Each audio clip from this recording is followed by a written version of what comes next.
Hi, Julio here from Have a Go Spaghettio, the Success Helper approach to social emotional learning. We're talking today about sadness, but a different kind of sadness than on the last video.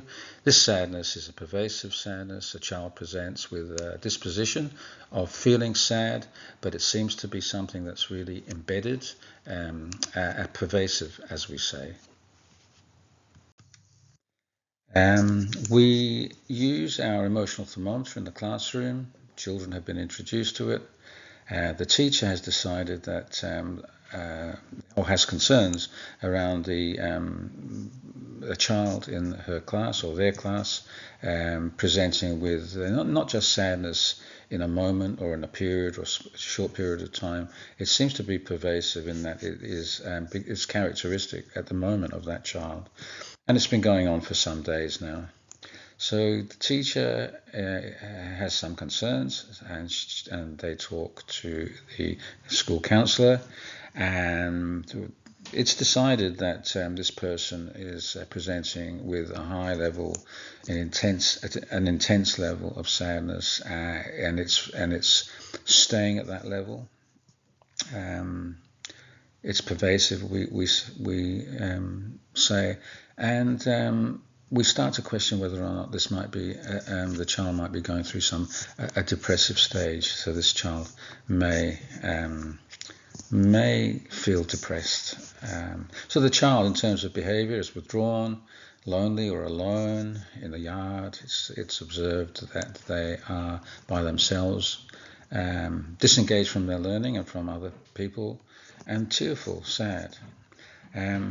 So there are red flags here for this child, and what to do about it. Well, first of all, I might revisit the ABC theory of emotional disturbance. This is what underpins the Have a Go Spaghettio Success Helper approach to social emotional learning. And at C, we've already identified that this child is presenting with extreme sadness over a period of time, 7, 8, 9 out of 10 in terms of their sadness. We're wondering whether it's a depressive state that this child has entered or is experiencing. The child's alone, lonely, disengaged, and tearful. This is the C part of the ABC theory of emotional disturbance, the emotional and behavioral consequence of what's happening in this young person's life.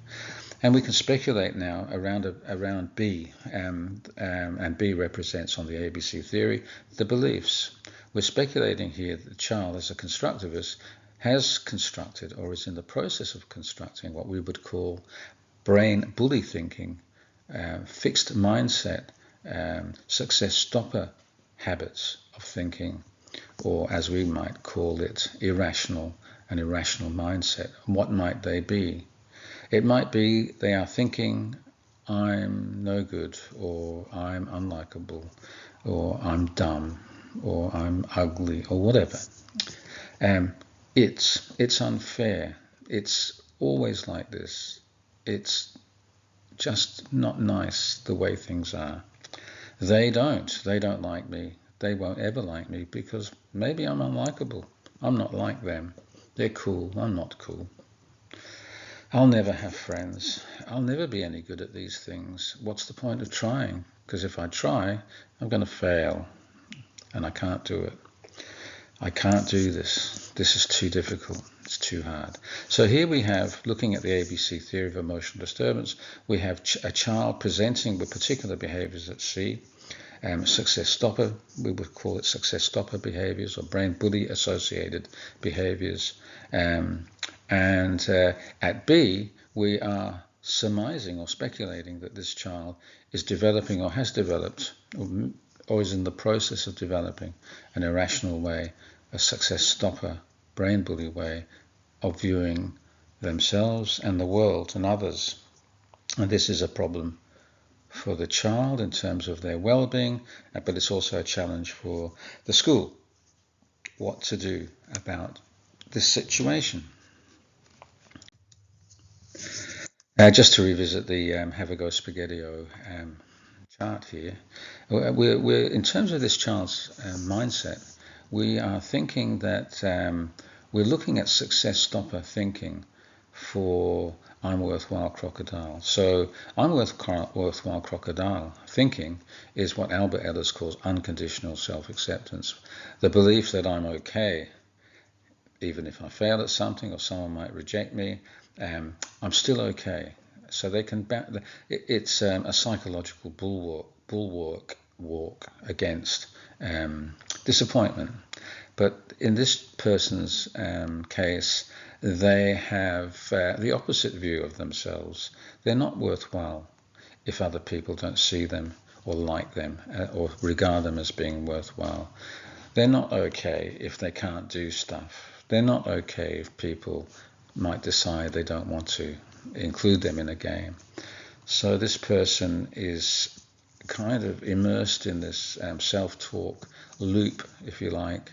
I'm no good, brain bully, success stopper, fixed mindset, irrational way of thinking. What can the school do?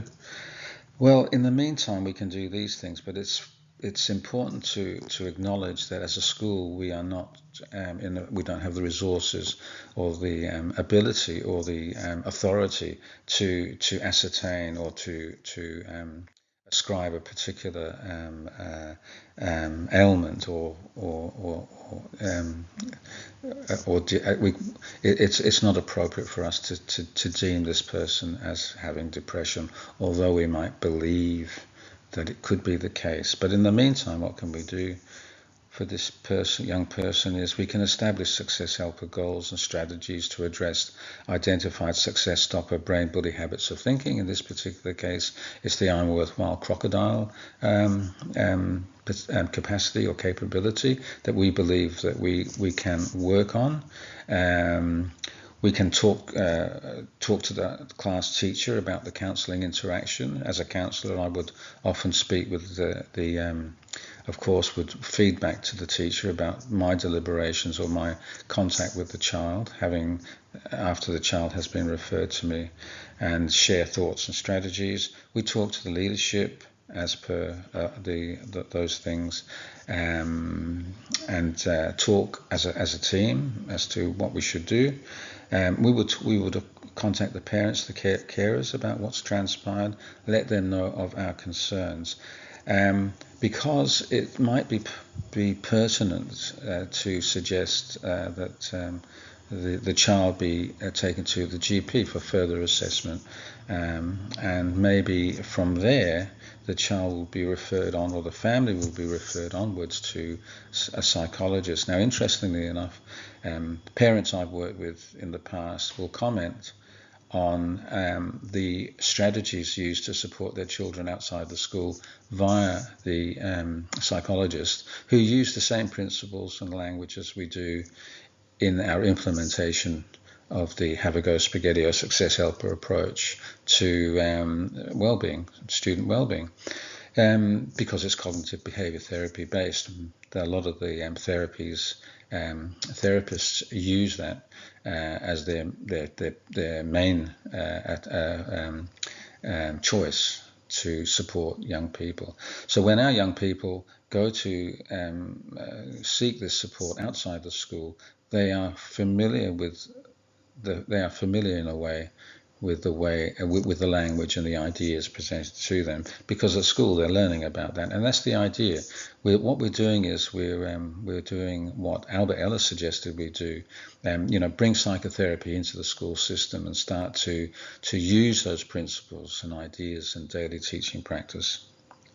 And of course, as counsellors and as educators, we will make sure we follow up with the child, keep contact with the child, let the child know that we're there to support them through this difficult time, and of course keep in constant contact with the parents. This and many other things we can do as a school, but this will give you an idea of how you might address a young person who presents with pervasive sadness, as in this case. So again, I'll leave you with an Albert Ellis quote. I think I've used this one before, but there's no harm in using it again. We can't control events in other people, but we can control we can control our reactions to them. And in the case of this person, young person, they're developing an attitude of my feelings and my thinking is determined by others. If people don't appear to like them, then they're unlikable. Whereas we want them to understand that if people seem not to want to engage with them, we want them to have developed a really powerful, strong habit of belief called I'm worthwhile crocodile. What I think about me is more important, really, in a sense, than how you think about me. And as adults, we can practice that too, that sentiment. So I'll leave you with that sentiment. You're worthwhile, crocodile. No one can give you your confidence, or your worth. You were born with it. So why allow other people to take it away? It can only be taken away if you allow it to be, I believe. I'm still working on that, but it's all work in progress, is it not? So until next time, all the best. Have a go, Spaghetti-O. Give it a try, banana pie. All the best. Bye.